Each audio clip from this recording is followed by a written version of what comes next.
Assalamualaikum warahmatullahi wabarakatuh. Sampurasun, kumaha darama, pertemuan sareng ibu dina pangajaran bahasa Sunda. Nah, dinten ayeuna urang diajar bahasa Sunda. Siapkeun alat tulisnya. Dinten ayeuna materi anu baris didugikeun ku ibu ngeunaan tata krama biantara. Satacan dikawitan, hayu urang ngadoa heula ku maoskeun bismillahirrohmanirrohim. Sate acan kana materi ibu bade ngabsen heula. Tong hilap klik daftar hadirna dina Google Classroom masing-masing sareng dina kolom komentarna. Dina biantara teh kudu digunakeun basa lemes atanapi hormat boh keur diri sorangan boh keur pamiarsa. Basa lemes teh kaasup kana salah sahiji wangun tata krama basa atawa undak usuk basa. Tata krama basa mangrupa aturan sopan santun make basa Sunda anu disaluyuan ku warga masyarakat. Gunana pikeun silih hormat jeung silih ajenan. Lamun urang nyarita teu make tata krama basa, hartina henteu sopan. Tata krama basa Sunda mangrupa hiji sistem ngagunakeun variasi basa Sunda. Variasi basa Sunda aya patalina jeung kakawasaan, kalungguhan, kaakraban, sarta patalina antara peran penyatur jeung paregep katut anu dicaritakeunana. Ku kituna wangun tata krama basa Sunda ngawengku dua rupa, nyaeta hiji basa kasar atanapi cohag, loma atanapi teu hormat jeung basa lemes atanapi hormat. Tata krama basa Sunda aya 3, kahiji basa lemes atanapi hormat, kadua basa wajar atanapi loma, katilu basa kasar atanapi cohag.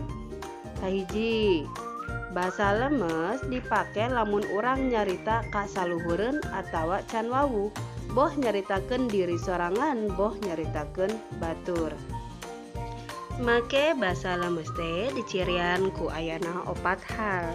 Hiji, lisan atanapi kekecapan, kadua pesemon, katilu rengkuh, kaopat lentong.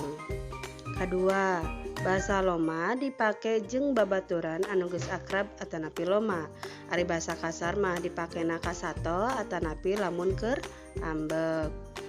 Tata krama basa leuwih rea patali jeung kekecapan. Contohna, kuring indit ka sakola, basa loma abdi mios ka sakola, basa lemes keur sorangan, bapa angkat ka kantor, basa lemes keur bat. Sangkan henteu bingung teuing dihandap diberendelkeun sawatara kekecapan dina tata krama bahasa Sunda. Nah, tata krama basa aya bahasa loma, basa lemes keur sorangan atanapi basa lemes keur batur. Contoh, abus. Abus kaasup basa lemes, keur sorangan lebet, keur batur lebet. Anu kadua, kecap alus. Basa lomana alus, basa lemes keur sorangan sae, basa lemes keur batur sae. Basa lomana ambek, basa lemes keur sorangan ambek, basa lemes keur batur bendu. Kecap amitan. Amitan dina basa lomana amitan, basa lemes keur sorangan permios, basa lemes keur batur permios. Basa lomana arek, basa lemes keur sorangan bade, basa lemes keur batur bade. Basa lemesna bawa atau napi kecap bawa, basa lomana bawa, basa lemesna bantun, basa lemes keur batur candak. Nu kagenep kecap beli. Beli teh basa loma keur sorangan meser, keur batur ngagaleun. Kecap bikeun eukeur basa lemes keur sorangan maparinkeun, basa lemes keur batur ngahaturkeun. Aya kecap balik, balik kaasupna basa loma, basa lemes keur sorangan wangsul, basa lemes keur batur muli. Aya kecap buru, buru kaasup kana basa loma, keur sorangan basana kecapna bujeng. Basa lemes keur batur, basa lemes keur batur bujeng oge. Contoh, sare basa lemesna basa lomana sare, basa lemes keur sorangan mondok, basa lemes keur batur kulem. Contohna dina kalimat sare. Kamana si Asep?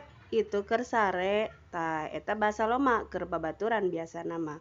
Keur sorangan, abdi mondok wae di bumi emak eta keur sorangan. Keur batur, bapa nuju kulem di kamar. Eta teh salah sawius contoh undak usuk basa atanapi tata krama basa.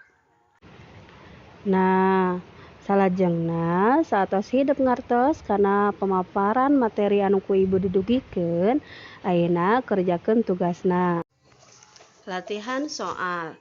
Pek ku hidep lemeskeun ieu kalimah-kalimah di handap. Kahiji, Fit geus beres PR teh atawa acan? Kadua, teh iraha datang ti Sukabumi teh?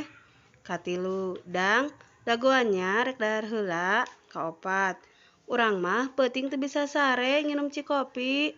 Kalima, kunaonnya Pak Jaja teh can datang keneh wae. Ku hidep eta lemeskeun kalimahna ngangge tata krama anu aya dina tabel. Kagenep, ceuk bunina mah Pak Jaja teh gering. Katujuh, Pak dititah ku Bu Ai nyokot buku basa Sunda. Kadalapan, kuring mah geus seubeuh dahar teh. Kasalapan, Kang Angga mah can hudang sare keneh. 10, Kang hampuranya telepon teu kaangkat. Nah, ku hidep 10 soal ieu lemeskeun ngangge bahasa lemes anu aya dina tabel anu tos ku ibu di-share serta acana. Mangga ku hidep tiasa diulangi di video nanya, sangkan ngartos. Pami tos rengset tong hilap kintunkeun jawabanana kana classroom masing-masing. Tugas kanggo minggon ayeuna. Kahiji, simak videonya lalu pahami dengan benar isi materi yang telah disampaikan. Kedua, isi daftar hadir dina classroom sareng dina kolom komentar. Contohna, Eru 8A hadir. Nah, sakitu pembelajaran di tengah ayeuna. Tepang sareng ibu dina video-video pembelajaran sanesna. Wassalamualaikum warahmatullahi wabarakatuh.